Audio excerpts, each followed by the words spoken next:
Assalamualaikum warahmatullahi wabarakatuh.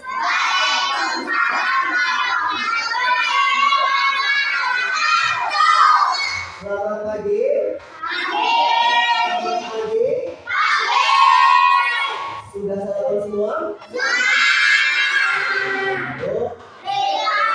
Baik, pada pertemuan pagi hari ini Bapak akan memberikan sebuah cara ya, bagaimana supaya kita dapat meningkatkan fokus dalam belajar ya. Jadi fokus dalam belajar itu perlu untuk kita terapkan ya, supaya apa yang Bapak sampaikan itu bisa dicerna dengan baik dan dapat diterima, lalu dapat ketika kamu memberikan sebuah jawaban dalam pertanyaan bisa dikerjakan dengan baik dan benar. Siap? Siap? Oke, sudah sarapan semua ya? Berarti kita sudah bisa untuk mulai belajar. Oke. Pada pelajaran IPAS pagi hari ini, Bapak pengen ada semangat sebelum mulai belajar. Mana semangatmu? Mana semangatmu? Tepuk semangat.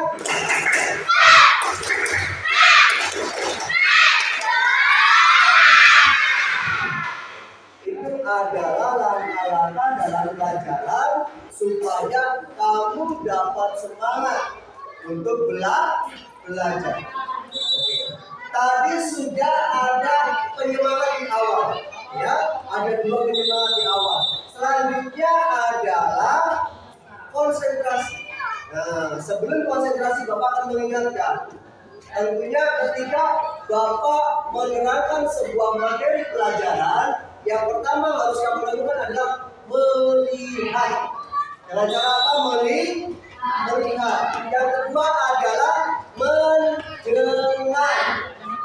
Yang ketiga adalah mengingat. Dan yang keempat adalah tepuk konsentrasi.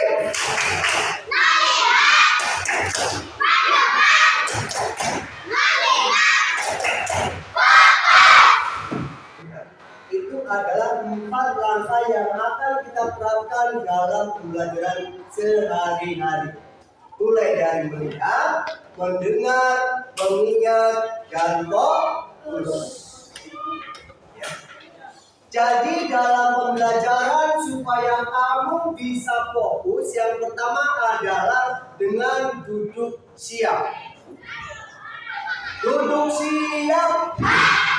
Tangannya di atas meja, ya, badannya tegak, pandangannya mengikuti gerakan di mana guru itu berada.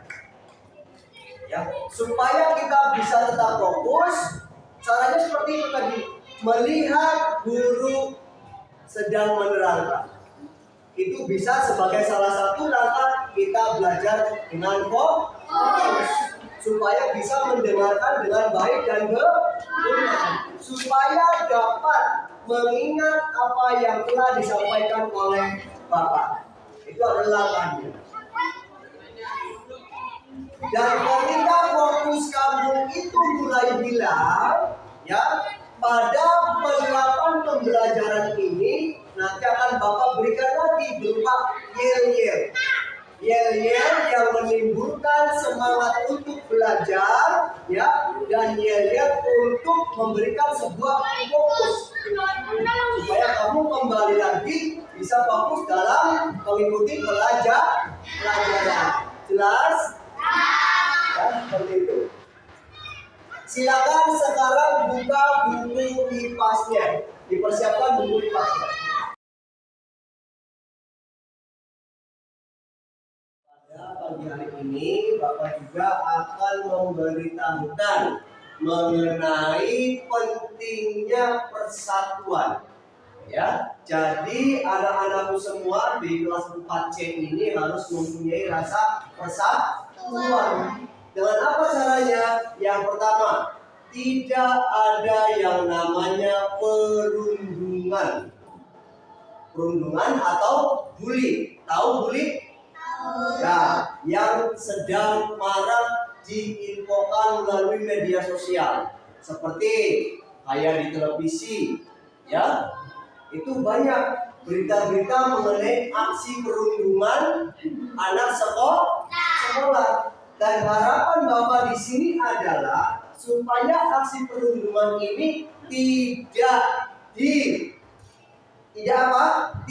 dilakukan oleh sekolah SDN 1 Astana Langga siswa-siswinya.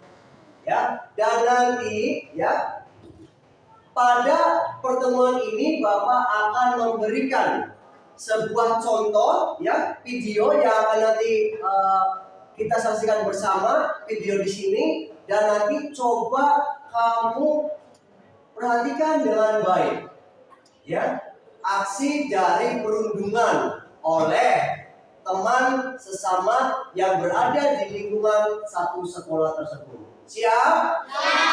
Siap melihat videonya? Dan diharapkan setelah kamu melihat videonya, tidak lagi ada yang namanya perundungan atau bully, karena itu tidak dibenarkan. Ya, dampaknya akan bersifat sangat mengena, ya, di batin. Siap ya? Siap. Oke, Bapak akan putarkan videonya. Simak baik-baik supaya kamu bisa memahami dan bisa menerapkan anti perundungan atau bullying di lingkungan sekolah SDN 1 Astana Langga. Siap? Siap. Oke.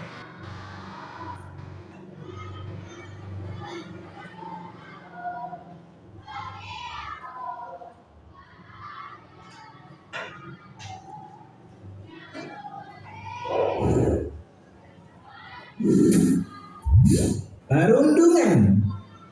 Pagi yang cerah untuk memulai belajar di SD Negeri Cerdas Berkarakter. Bra, tahu nggak? Aku barusan buat mainan bagus loh. Widih, apaan tuh? Tara, mobil kulit jeruk ala Okto. Wah, mantul tuh. Keren nih, hasilnya halus. Kamu memang kreatif. Hihihi, aku buat sendiri loh. Indra, Okto, sedang ngapain kalian? Kelihatannya seru sekali. Jono, lihat nih hasil karya Okto. Keren kan? Dia bikin sendiri loh. Gini doang, aku juga bisa bikin. Mainan murahan kayak gini emang cocok buat kamu, Kribo. Dasar si Jono, orang yang tidak paham seni. Udah gitu suka ngatain orang seenaknya lagi.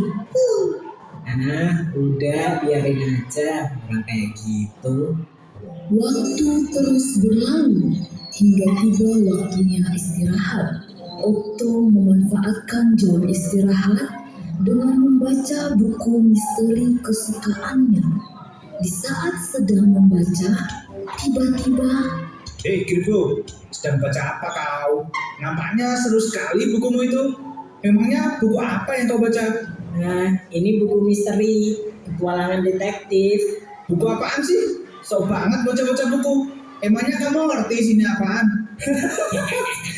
Sungguh cocok sama orangnya. Misterius, aneh pula. Dasar krimis, Kribo misterius. Julukannya pas sekali untuk orang aneh sepertimu. mendengar itu, Okto jadi malu karena banyak yang melihatnya dan menertawakannya. Si Jono tukang onar. Okto, kamu harusnya melawan ketika dia menjahili dan mengejekmu. Aku takut, Bra. Badan dia kan besar. Aku takut dia apa-apain. Lagian, paling dia cuma bercanda. Teman-teman Okto tetap menasihati Okto untuk lebih tegas lagi jika ia kembali dijahili. Hari demi hari, ternyata Jono tidak berhenti untuk menjahili Okto.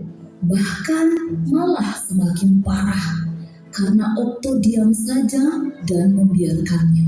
Kribo, ini bangkuku. Ngapain kamu duduk di sini? Kalau mau duduk, kamu harus bayar. Sini bayar 10.000. Kejadian ini terus berlangsung di sekolah hingga suatu hari Okto tidak berangkat ke sekolah. Sepulang sekolah, Indra, Nadia, dan Donita pun berencana untuk menjenguk Okto. Sampai repot-repot datang ke rumahku. Okto, ternyata kamu tidak sakit ya? Mengapa tidak masuk sekolah hari ini? Ceritakanlah yang sebenarnya pada kami. Kami akan coba membantumu. Sebenarnya aku takut untuk berangkat sekolah karena Jono. Ia tidak berhenti untuk terus menjahiliku. Kalau kamu takut, laporkan saja kepada ibu guru, Okto. Kami akan menemanimu. Jangan takut, kamu nggak sendirian kok. Ada kami yang siap membantumu. Sebagai bukti, sebenarnya aku sempat merekam ketika terakhir kali Jono menjahilimu. Aku mau mengajakmu untuk melapor bersama ke bu guru. Tapi ternyata kamu malah tidak berangkat hari ini. Tapi nanti kalau aku lapor bu guru, aku akan dicap sebagai pengadu. Tidak akan. Ada kami yang akan membelamu. Nanti kalau bu guru marah ke Jono dan Jono jadi balas dendam padaku gimana? Kami akan selalu membantumu, Okto. Perundungan seperti ini tidak boleh didiamkan saja. Kalian sungguh baik dan perhatian. Aku merasa beruntung mempunyai teman seperti kalian. Grup Indo itu. Indra, Nadia, Donita, dan Okto. Hei si Indra, jangan keras-keras. Nanti dikiranya kita bikin geng. Oke, tadi adalah salah satu contoh tayangan ya aksi perundungan yang dilakukan di lingkungan sekolah, yang dilakukan oleh teman satu sekolahnya. Tadi dampaknya adalah ketika contoh ada salah satu siswa di kelas 4 ini yang mendapatkan perundungan dari salah satu temannya, itu akan berakibat satu, si anak tersebut akan malas untuk berangkat ke sekolah. Kedua, tidak mempunyai semangat untuk belajar. Ya. Dan yang ketiga, yang paling fatalnya adalah anak tersebut akan mempunyai kebatinan, ya, ketakutan yang sangat luar biasa ketika berhadapan dengan anak tersebut. Jadi itu adalah dampak dari aksi perundungan atau bully yang dilakukan oleh teman satu sekolahnya. Bisa dipahami? Kira-kira hal tersebut bisa dihindarkan? Bisa dihindarkan untuk tidak dilakukan oleh siswa-siswi kelas 4, khususnya di SDN 1 Astana Langgar. Bisa diterapkan? Bisa? Oke, kalau bisa Bapak minta acungkan tangannya, dikepalkan ya, dikepalkan tangannya dengan mengatakan stop bully. 1, 2, 3. Stop perundungan. Oke? Oke, terima kasih teman-teman.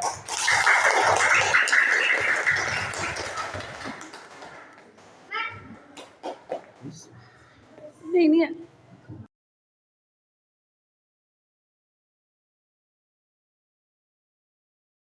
Ya, pada pertemuan kali ini Bapak juga akan mengingatkan kepada kamu supaya menjadi siswa-siswi yang mempunyai sopan dan santun. Jadi sopan santun itu perlu untuk kita sebagai orang tentunya yang berpendidikan. Apa bedanya kalau misalkan kamu disekolahkan ke tetapi tidak mencerminkan atau tidak menerapkan yang namanya sopan dan santun. Sopan dan santun ini dapat kamu cerminkan dalam kehidupan sehari-hari. Satu, bisa diterapkan di lingkungan sekolah. Dua, bisa diterapkan di lingkungan rumah. Tiga, bisa diterapkan di lingkungan masyarakat. Jadi sopan santun ini bukan hanya dicerminkan atau kamu terapkan di lingkungan sekolah saja. Tetapi ketiga ini tadi itu juga membutuhkan yang namanya sopan dan santun. So, siapa yang kalau sekolah salam kepada orang tuanya? Asli salam? Salam ya. Oke, sebelum berangkat sekolah kamu harus salam kepada kedua orang tua. Sebelum kamu berangkat keluar dari pintu harus mengucapkan apa? Mengucapkan assalamualaikum. Dan ketika kamu pulang dari sekolah sebelum masuk rumah kamu juga harus mengucapkan salam. Langsung setelah itu kamu ketemu dengan kedua orang tua atau kakek dan nenek dan kakak yang lain. Ya. Yang penting orang yang lebih tua yang ada di dalam rumah. Dan ketika berada di lingkungan sekolah, kamu juga salam kepada bapak ibu guru. Ketika mau masuk ke kelas, kamu juga harus mengucapkan salam. Semua ada sopan dan santunnya, ada tata kramanya.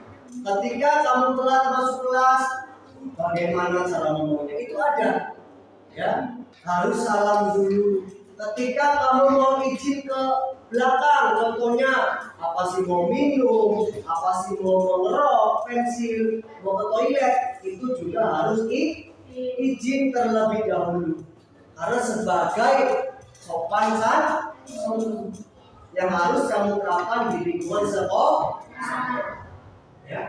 Jadi cara jalannya pun ketika kamu berhadapan dengan guru, orang tua, dan orang yang lebih tua usianya dari kamu itu ada. Ya. Ada cara berjalan yang baik. Ya. Jangan ketika ada orang tua di hadapan kita, kamu lari. Ya. Itu pembiasaan yang jelek. Namanya siswa yang tidak mempunyai sopan santun. Tetapi kalau siswa-siswi yang mempunyai sopan santun, ketika ada orang tua di hadapan kita harus jalannya duduk dengan mengatakan punten Pak, punten Bu, seperti itu. Ya, harus kita biasakan hal itu setiap hari supaya kita terbiasa. Kalau sudah terbiasa, itu akan enak. Dan kamu pasti akan dinilai sebagai pelajar yang mempunyai sopan santun yang baik. Siap menjadi pelajar yang sopan dan santun? Siap tidak? Siap. Siapa yang mau menjadi pelajar sopan dan santun? Ya. Tentunya itu harapan kita semua. Harapan kedua orang tua dan harapan bapak ibu guru, supaya kamu mempunyai sopan dan santun. Ya, karena apa? Tugas ibu bapak guru bukan hanya mengajar, memberikan materi pembelajaran, tetapi mendidik. Bagaimana caranya supaya mendidik kamu menjadi anak yang baik? Yang tadinya sopan santunnya kurang, diingatkan lagi, ditambah lagi supaya yang kurang tadi bisa mulai bertambah baik dan bisa menjadi lebih baik. Itu harapan dari pembelajaran. Paham ya? Coba Bapak minta contoh dari kelas 4 ini yang bisa mensimulasikan, mempraktekkan bagaimana cara jalan di hadapan orang yang lebih tua? Coba Bapak pilih ini. Aryo, coba Aryo praktekkan bagaimana cara berjalan di hadapan Bapak. Dari sana Aryo. Nah, coba jalan.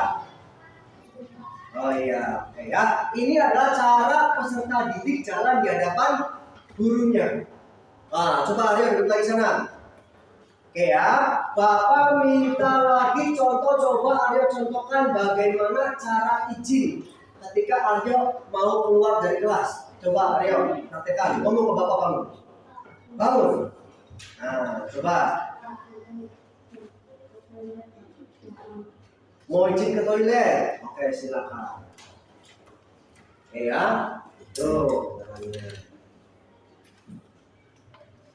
Waalaikumsalam warahmatullahi wabarakatuh. Sudah, Aryo? Oke, silakan duduk lagi ke tempat. Itu adalah tata cara sopan santun bagaimana murid itu bisa izin terlebih dahulu ketika ada keperluan di luar atau pengen ke toilet, pengen nyerut pensil, pengen minum, itu boleh. Tetapi harus izin terlebih dahulu. Jangan dibiasakan menjadi murid yang ketika mau keluar kelas langsung lari. Padahal di depan itu ada Bapak Ibu guru. Jelas? Jelas tidak? Bisa menerapkan hal itu? Siap menjadi murid yang mempunyai sopan dan santun? Siap? Siap? Siap. Oke ya, ini adalah kelas 4. Siswa-siswinya mempunyai kesiapan untuk menjadi anak yang sopan dan santun. Oke? Siap? Siap. Oke, terus sekarang kita coba.